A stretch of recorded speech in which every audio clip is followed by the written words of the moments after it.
the way in which every demographic has turned against Israel over this shit in Gaza, except essentially boomer Republicans who are still as strong as they've ever been in supporting them. But Israel it's really in many ways like the third rail of American politics. Like, this is the thing you are not allowed to talk about. This is the thing that would get you fired from CNN, would get you kicked out of D.C., would get your career ruined. Pat Buchanan made a joke once on the McLaughlin group, like years ago, like decades ago. He made a joke once where he said something about, he said Congress is Israel-occupied territory or something like that. And he, for the rest of his career, this was the scandal. Hit pieces were written about this. Now, the young people are totally outside of that ecosystem, and they're just hearing from different people, and they're like, no, I'm not buying it. And it's, I think it's a mix of a few things. Like, I think it's just that, we have the technology. It's in 4K. You can see what Israel's doing to Gaza. It is so evil that it's damn near impossible to find a way. I mean, some people do, but it is really difficult to find a way to be like, I'm actually okay with that. It's been going on for years at this point. And then the second thing is just that, like, the relationship between the U.S. government and the Israeli government is so freaking bizarre that once you see it, and once a whole generation of young people see it, it's like impossible for them to unsee it. And it's just too weird. It gets into New York City mayoral politics. Yeah, like it's just, and the idea that it is, the idea that it's just accepted as normal that the politicians for your country must worship this other country. And you're like, so what did that other country like beat us in a war and they're occupying us now? And you're like, no, you're the superpower. They're your welfare country, but yet you must go kiss their wall. You must say, hey, Tammy Bruce from the State Department.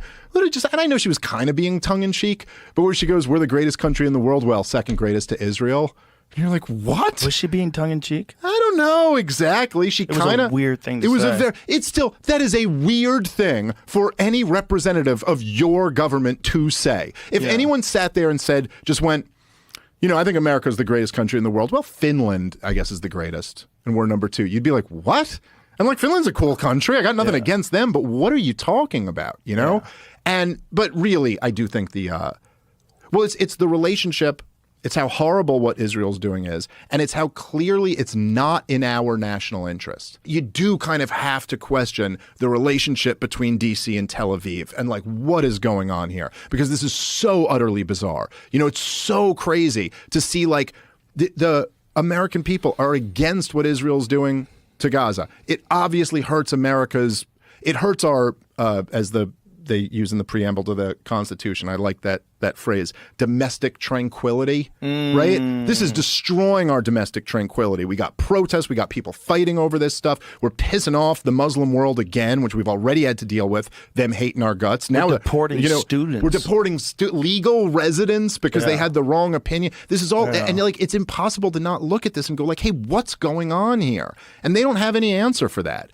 And the other thing, too, is that it's just, I don't know if you've noticed this, but there's a lot of people now trying to jump off of the sinking ship. A lot of people who are even like supporters of Israel who are kind of going like, I think they are going a little too far on this one. And they're trying, because it's just, you can see the writing on the wall all over the place, man. Like you're going to be looked at. This is going to be the period. And it's not even like supporting the war in Iraq. It's like much worse than that, dude. Like you're just supporting this destruction. They just launched another offensive on Gaza City the other day. They're bombing rubble. Like it's just it's biblical levels of evil. And, we're sitting here, like even as we're having this conversation now, I know like a few, I remember like coming on the podcast like a couple years ago, and like when this conflict first started, and then when it would go, and it was almost like I was coming on like to be like, look, let me present the argument for why we shouldn't support what Israel's doing here, and let me like try to like present the other side of the debate. I feel now like the debate's over. I don't even think there's like much of a debate to be had. I'll keep doing them if somebody wants to come debate about the issue. But what are we talking about here?